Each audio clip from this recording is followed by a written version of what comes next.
Hey anglers and anglerettes, here's my little, I've been doing a few little tips and clips and this, that, and the other. Well, this is my cooking tip on how I prepare walleye. How I like one of the ways to eat walleye. Walleye is just good anyway. I could eat walleye like sushi. It's just good. But some of you may have seen that we went out here a couple weeks ago or whatever and caught some walleye, ran into some walleye and caught some. Well, of course, we kept our limits and come home and I've cleaned some. And I want to show you just exactly how I like to prepare them. Now, it can vary with the ingredients or whatever. You can add your own or this, that, and the other. But just in a nutshell, this is how I prepare it. First off, I like to use breadcrumbs. Now, I know you can go out and buy breadcrumbs and this, that, and the other, but I just take a slice of bread and put it in my blender. And then I just blend it up and it works. It's breadcrumbs. And then I take some regular flour and not much, but I put that in there. I use some paprika. I use some garlic salt and black pepper. And once again now, you can add your own, or what if you like onions and this, that. I despise onions.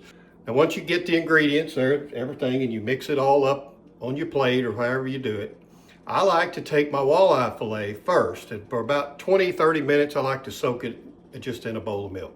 That's just me. So now next, before I dab it into my breading that I've got mixed up, I like to put my walleye fillet in an egg.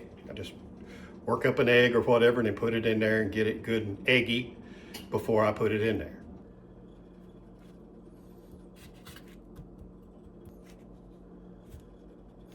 Just want a good little coat. You don't have to really just get it just messy, yucky or whatever. So now in the skillet, I like to heat up some olive oil. That's what I'll kind of pan sear it now for just a couple minutes on both sides is all I ever do.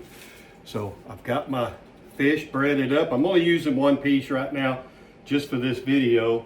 I'll cook some more here in just a little bit. And as you can see, there you go. There you go. See, it's just I use about medium heat or whatever. Don't be making fun of my old stove. It still works. There's no reason to buy another one. And this thing works just fine.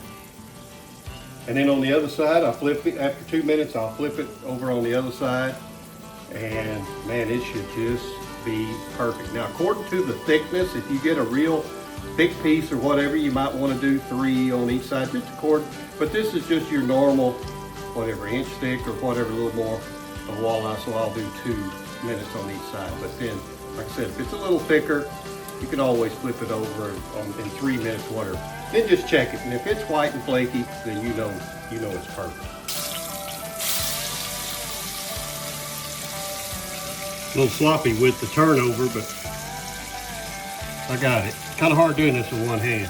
Man, that thing, it's already looking good. See, you've got that nice coating on there, a little breading right there with my seasoning and whatnot. Man, that dude is gonna be good. Now, while this is cooking, I'm almost done with it. I know that my old buddy, Mike Baker, I know you guys watch his videos and everything. He does a great job on that. He's gonna say, Scott, you're missing one key ingredient, because I'm always kidding him about it. He said, you're missing a whole roll of paper towels. Now, you talk about a dry rub guy, now he's it. I told him I couldn't afford to feed him when he uses a whole roll of Bounty paper towels. So anyway, just a shout out to Mike. Appreciate all his videos and stuff like that. Just have a little fun. But no, Mike, I'm not using any paper towels today. Okay, there you go. I fried me up some little red potatoes. I always like a little garlic bread or whatever. That's just a simple lunch. Look how golden brown that walleye fillet. Try to do this one-handed again. I mean, look at that right there, boys. I mean, that is perfection personified right there. But that's it right there. Now, I mean, that is the way I like to prepare just pan-seared walleye. Like I said, some breadcrumbs, some flour, paprika, a little garlic salt, and some black pepper. You guys can add your own little inventions and this, that, and the other, the stuff that you like. I do like to, what is this right here? some little Pappy's original seasoning to my fries. I like to give them just a little bit of a kick. But try it out. You know, like I said, if you want to add a little bit more, that's the gist of how I make pan-seared walleye. And I'm telling you, it is really, really, really good. I wish you guys were here to help me eat some of it. I'd enjoy that right there. Give it a try, some pan-seared walleye. I think you're gonna like them. Oh my gosh, that is incredible.